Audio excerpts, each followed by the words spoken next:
Hello, চলে এলাম আমাদের সিলেট ট্যুরের আরেকটা ভিডিও নিয়ে।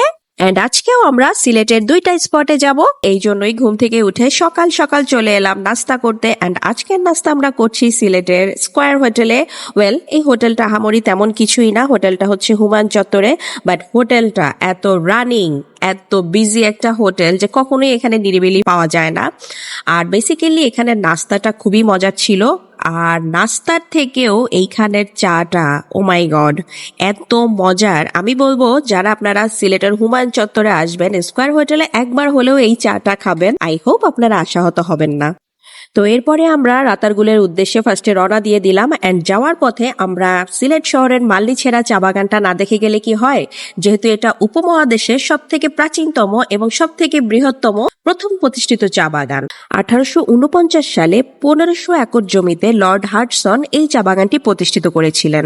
এটি এয়ারপোর্ট থেকে বেশ কাছেই অবস্থিত। সো আপনারা যারা বাই এয়ারে সিলেটে আসবেন তারা কিন্তু ইজিলি এই চা বাগানটি ঘুরে দেখতে পারেন। তো আমরা এখানে কিছুক্ষণ থেকে এরপরে রাতারগুলের উদ্দেশ্যে রওনা দিয়ে দিলাম। রাতারগুল সিলেট শহর থেকে 26 কিলোমিটার দূরে গোয়াইনঘাট উপজেলায় অবস্থিত। আর গোয়াইনঘাট উপজেলায় এসেই আপনাকে রাতারগুল যেতে হলে ফার্স্টেই নৌকার ঘাটে চলে যেতে হবে। এখানে মূলত দুটি ঘাট রয়েছে, একটি হচ্ছে মাঝের ঘাট আর একটি হচ্ছে চৌরঙ্গি ঘাট। এক এক ঘাটে এক এক ধরনের ভাড়া। মাঝের ঘাট থেকে সরকার নির্ধারিত ভাড়া আসা যাওয়া 1500 টাকা, আর চৌরঙ্গি ঘাট থেকে 700 থেকে 800 টাকায় নৌকা পাওয়া যায়। আমরা মেবি মাঝের ঘাট থেকেই গিয়েছিলাম। আর এখানে নৌকায় হাইয়েস্ট 5 জন করে ওঠা যায়, ছোট ছোট নৌকা। কিন্তু আমরা যেহেতু টোটাল 8 জন ছিলাম, আমরা একটা বড় নৌকা নিয়েছিলাম। আর সেক্ষেত্রে আমাদের চার্জ পড়েছিল যাওয়া আসা 1800 টাকা। আমাদের নৌকা ভাড়া করা হয়ে গিয়েছে, আমরা এখন নৌকার জন্য ওয়েট করছি। বাই দ্য ওয়ে, আমরা যে টাইমে যাচ্ছি একদম ভর দুপুরে, প্রচন্ড রোদ। এই যে সবাই ছাতার নিচে। আপনারা যারা এই দুপুর টাইমে যাবেন সাথে অবশ্যই ছাতা নিয়ে যাবেন এবং পর্যাপ্ত পরিমাণ খাবার পানি নিয়ে যাবেন। এই মুভমেন্টটা লিটারেলি আমার একটু ভালো লাগছিল না, কেন যেন প্রচন্ড গরমে অস্থির হয়ে যাচ্ছিলাম। কোথায় যাচ্ছেন আপনারা? রাতারগুল। রাতারগুল এই ভর দুপুরে? এই যে আপনার জোরাজুরিতেই তো আসলাম, আসতেই চাই না, আমরা তো আসতামই না। আপনারা তো ভর দুপুরে আসছেন না, আপনি জোর করলেন আর আঙ্কেল জোর করলো, এই জন্য আশা লাগছে। পানিও গরম, পানিও গরম। ওই দেখেন আরেকজন কিভাবে বসে রয়েছে গরমের চোটে। চলেন যেতে যেতে আপনাদের সাথে রাতারগুলের ছোট ছোট ইনফরমেশন গুলো শেয়ার করি। দেশের সবচেয়ে বড় সম ফরেস্ট হচ্ছে এই রাতারগুল, যেটাকে কিনা সিলেটের সুন্দরবন বলা হয়।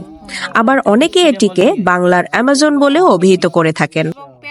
সিলেটের ভাষায় মুর্তা বা পাটি গাছ, যেটা কিনা রাতা গাছ নামে পরিচিত। আর সেই রাতা গাছের নামানুসারেই এই বনের নাম হচ্ছে রাতারগুল। বনটি প্রায় 30,325 একর জায়গা জুড়ে বিস্তৃত।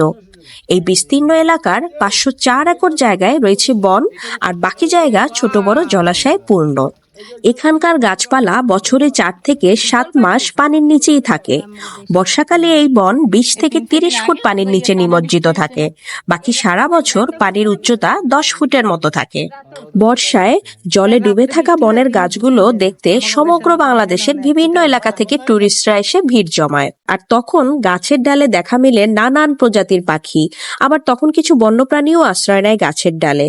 এছাড়া শীতকালে রাতারগুলের জলাশয়ে বসে হাজারো অতিথি পাখির মেলা। বাই দ্য ওয়ে, বর্ষাকালের ব্যাপারে একটা ডিসক্লেমার দিয়ে রাখি, বর্ষায় বন ডুবে যাওয়ার পর সাপ কিন্তু বিভিন্ন গাছের ডালে আশ্রয় নেয়।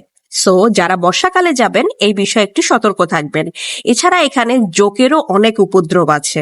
আর যদি সাঁতার না জানেন তাহলে তো অবশ্যই সাথে লাইফ জ্যাকেট রাখতে হবে। ছাতা শুধু বর্ষাকালের জন্যই না, এই যে দেখেন প্রচন্ড কাঠফাটা রোদে এই ছাতা আমাদেরকে কি পরিমাণ সাপোর্ট দিচ্ছে। মানে এই মোমেন্টটাতে লিটারালি আমাদের মনে হচ্ছিল আমাদের ভেজা ফ্রাই হয়ে যাচ্ছিল, এত গরম লাগছিল, আমরা ঠিকমতো ছবিও তুলতে পারছিলাম না, এত রোদ। এখানকার ম্যাক্সিমাম নৌকার মাঝিই অনেক সুন্দর করে গান গাইতে পারে। সো আপনারা যখন নৌকা ভ্রমণ করবেন তখন মাঝিদেরকে বলবেন যে সুন্দর সুন্দর গান শোনাতে। এটা আপনার জার্নিকে আরো এনজয়েবল করে তুলবে। তো এখন আমাদের নৌকাটা আস্তে আস্তে ভিতরের দিকে যাবে, বনের ভিতরে চলে যাবে। তখন অবশ্য আমরা গাছের ছায়ার নিচে চলে যাব, এতটা গরম আর লাগবে না। এরপরে আমরা যেই ছায়ার মধ্যে চলে গেলাম তখন আসলেই অনেক ভালো লাগছিল, এখানটা এতটা গরম ফিল হচ্ছিল না। আপনারা অনেকেই হয়তো জানেন যে বরিশালে পেয়ারা বাগান নামে একটা প্লেস আছে, সেখানেও এভাবে নৌকা নিয়ে যেতে হয়।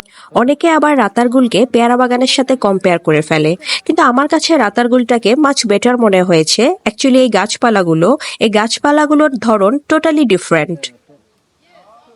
বনটি মূলত প্রাকৃতিক বন হলেও পরবর্তীতে বাংলাদেশ বন বিভাগ বেত, কদম, হিজল, মুর্তাসহ নানা জাতের জলসহিষ্ণু গাছ লাগিয়েছে। আছে পিঠালি, অর্জুন, ছাতিম, গুটিজাম, আছে বটগাছও। ভাবছেন এত গাছের নাম কিভাবে জানলাম?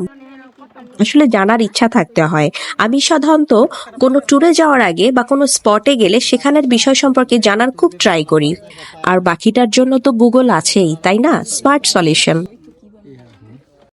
ওয়েল, এরপরে আমরা নৌকা থেকে একটু বনে নেমে পড়লাম। আসলে প্রাণী বৈচিত্র্যে ভরপুর এই বনে রয়েছে নানান প্রজাতির পাখি। এর মধ্যে মাছরাঙা, বিভিন্ন প্রজাতির বক, ঘুঘু, ফিঙে, বালিহাঁস, পানকৌড়ি এগুলো উল্লেখযোগ্য। আর বন্য প্রাণীর মধ্যে আছে বানর, উদবিড়াল, কাঠবিড়ালি, মেছোবাঘ ইত্যাদি। যদিও আমরা একটারও দেখা পাইনি, আগেই বলেছি এগুলো বর্ষাকালে বেশি দেখা যায়। আর যদি আপনি একদম গভীর অরণ্যে যান তাহলে হয়তো দেখা পেয়েও যেতে পারেন।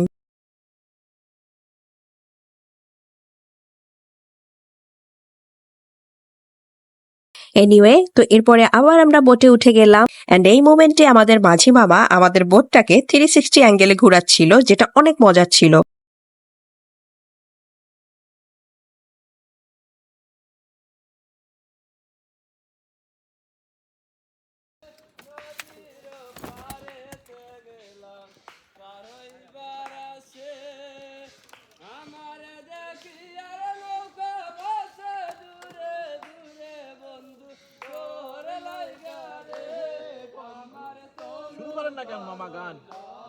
তুমি বন্ধু কালা পাখি, আমি যেন কি বসন্তকালে তোমায় বলতে পারিনি।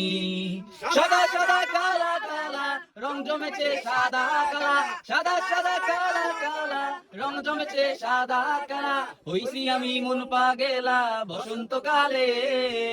তুমি বন্ধু কালা পাখি, আমি যেন কি বসন্তকালে তোমায় বলতে পারিনি, বসন্তকালে তোমায় বলতে পারিনি। ওয়েল, আমাদের বেশ সুরা গলার গান এতক্ষণ টলারেট করার জন্য আপনাদেরকে অসংখ্য অসংখ্য ধন্যবাদ। আর আমাদের গানের প্রশংসা আপনারা না করলে কি হবে? এই যে আমাদের মাঝি মামা কিন্তু খুব প্রশংসা করেছে, বলেছে আপনাদের গলায় সুর একটু কম থাকলে কি হবে, আপনারা তো চেষ্টা করেছেন। যাক, এটাই বা কম কিসে, তাই না? তো এই যে আমরা গান গাইতে গাইতে ঘাটে চলে এসেছি। আমরা চাইলে রাতারগুলে আরো অনেকক্ষণ থাকতে পারতাম। মামা বলেছিল আরো ভিতরে নিয়ে যাবে কিনা, কিন্তু আমাদের হাতে বেশি সময় ছিল না। অলমোস্ট 2টা বেজে গিয়েছে, কারণ এরপরে আমাদের আরো একটা স্পট কভার করতে হবে। আমরা এখান থেকে সোজা চলে যাব সাদা পাথরে।